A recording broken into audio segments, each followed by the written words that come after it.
Everybody's talking about the housing market bubble, but too many people are ignoring this economic crisis, and it's only the beginning. Why is the car market bubble popping, and what should you do about it?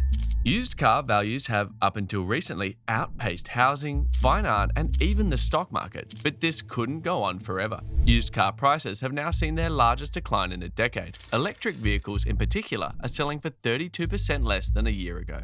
Partially thanks to the highest interest rate ever on record, car owners are starting to fall behind on their payments, meaning the storm is only just beginning.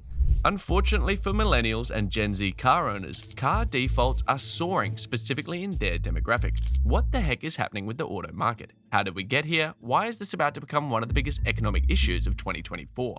And most importantly for you, what can you do to get ahead of the bubble popping and come out ahead? There's a lot going on here, and only a few people talking about it, so you have a chance to get ahead of the curve, if you act now. Let's start with how we got here. If you've been at all interested in owning a car over the last couple of years, you've probably noticed that car ownership has gotten significantly more expensive. Up until the bubble popping, new cars were actually selling for 80% over MSRP on average, which should have been a big warning sign for everybody that the market was due for an adjustment. What was causing such a price hike? Four main factors caused the huge prices, but are now coming to an end. The first is limited production components. Most of us forget that in the modern era, our cars are no longer exclusively mechanical machines. They require semiconductor chips to transfer electricity, which controls much of the car's major functions, including windows, sensors, ignition. You get the idea. Not only are these semiconductor chips important, but there are a lot of them in each car. Modern cars require over 3,000 of these chips to function correctly. However, this isn't a huge portion of the global semiconductor chip market. In fact, automobile manufacturing only takes up about 3% of the industry. The other chips are mostly used for consumer electronics, because the consumer goods market is a much bigger customer. Semiconductor chip manufacturers would prioritize those customers instead of automobile manufacturers. That meant if supply was low, fewer cars would get made because the semiconductor chips were being allocated to consumer goods and not to making cars. As a result of this, the supply of new cars was lower, and this created a shortage simply because of semiconductor chips. The second factor driving up prices is low interest rates. Up until early 2023, interest rates have been low for several years. This made cars, like houses, more affordable, so buyers could get longer terms for pricier cars with better payments. This did not end up favorable to buyers for long. Better interest rates increased buyer demand for more expensive cars, and car sellers responded to increased demand by raising prices.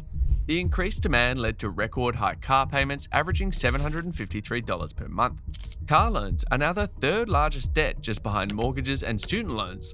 In fact, it's estimated that Americans now hold $1.5 trillion in car debt. The third factor is how long people are keeping their cars. Because of low interest rates, people were satisfied with their loans and not looking to switch things up. The same thing happens in the housing market. If you have a good mortgage at a low rate, why would you want to risk getting a worse mortgage in a new place? Similarly, if you can manage your current car payments just fine, why would you get a new one and take on more debt? So more car owners are choosing to keep their vehicles and not sell or trade. This limits the supply in the used car market. The fourth factor has a big impact on most of our economy: greed. This shouldn't come as a surprise. Companies are out to make money to increase shareholder value. Auto manufacturers are no different. If a company can raise prices and still sell enough cars to make up for the drop in demand, why wouldn't they?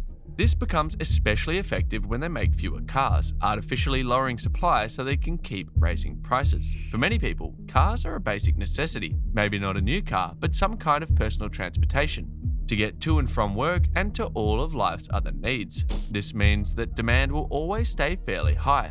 In some parts of the US, such as anywhere outside a big city, there is no such thing as public transportation, and cars are a must. Theoretically, there should be a ceiling where raising prices actually makes things less profitable because people stop buying. But as far as car makers are concerned, they haven't found that ceiling yet, especially if they can save costs by cutting the total number of cars getting made. If you're thinking, this sounds kind of paranoid, then you can take your arguments to Kelley Blue Book. This is an official price guide for vehicles, and they published an article alleging that car companies are deliberately not meeting demand. For example, BMW explicitly said that they will keep making fewer cars to maintain their high prices. All four of these factors came together to lead to record high car prices, aka the car market bubble. Now we know how we got here, what's going to happen next to the car market, and why should we care? The car market bubble burst is a bigger issue than most people realize. First, let me tell you why I'm so sure the car market bubble is bursting. The simplest indication is car prices. Car Gurus is a website that tracks the daily value of millions of cars. This gives them a really good look at how prices changes over time and what they've been doing recently. Car Gurus reports that car prices have fallen at least 1% in the last month. Tesla saw the most significant drop. Their prices are 33% lower than they were last year. And where they went, other electronic car manufacturers followed. Why the big drop in EV prices? One reason is that we have more used EVs on sale than ever before. The used market is cutting into the new market, lowering prices all around. Traditional oil guzzlers are being hit as well. Here are the stats since last year. Crossovers dropped 6.3%, hatchbacks dropped 9.91%, wagons 9.98%. Vans have dropped a full 10%. Oddly enough, pickup trucks have risen 7% in the same period. That's probably because people tend to use these kinds of vehicles for work and aren't likely to sell or default. Car prices are still higher than before the pandemic, which tells us we have a lot more to fall before this will be over. How does this turn into loan defaults?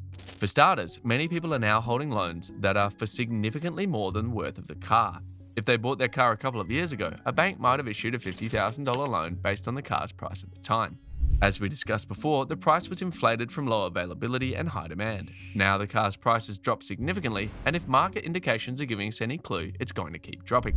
Some drop in price is to be expected, especially for new vehicles. But as prices drop and car values decline, people will only see a larger and larger gap between the debt they took on and the value of their asset. You might suggest they refinance, but with today's higher interest rates, that's not always a great option. Because of this, more people are likely to default on their loan. When it's a question of struggle to pay for my car every month or just let the bank take it, the second option is getting more and more attractive to people. Banks are preparing for more loan defaults by creating strict loan guidelines. Auto loan rejections are at the highest they've been in a decade. Not only are they being more careful about who gets a car loan, but also the terms of the loan. This means that loans will be harder and harder to get, so fewer people will be buying. At exactly the time that car prices are already dropping. What does this mean for you and your money? Car prices are declining year over year. So that means if you want to buy a car, you can wait for prices to get even lower before finally making your purchase. In fact, since car prices are still 30% higher than they were before the pandemic, if you can wait for it to drop even more, we're likely to see even lower prices. We probably won't see a return to pre-pandemic prices anytime soon, but hopefully we'll see much more of a drop before it starts rising again. High interest rates and difficult loan requirements mean you are probably better off paying in cash for a used car if you can. In fact, regardless of the economic situation, I always recommend this because cars are usually bad investments. No matter how nice a car is, if it's not a collector's item, it's only going to decline in value. So buy something older that's reliable and pay cash. If you can't pay cash, be careful of high interest rates and make sure you can cover it. And if you can, wait for the market to drag prices down further.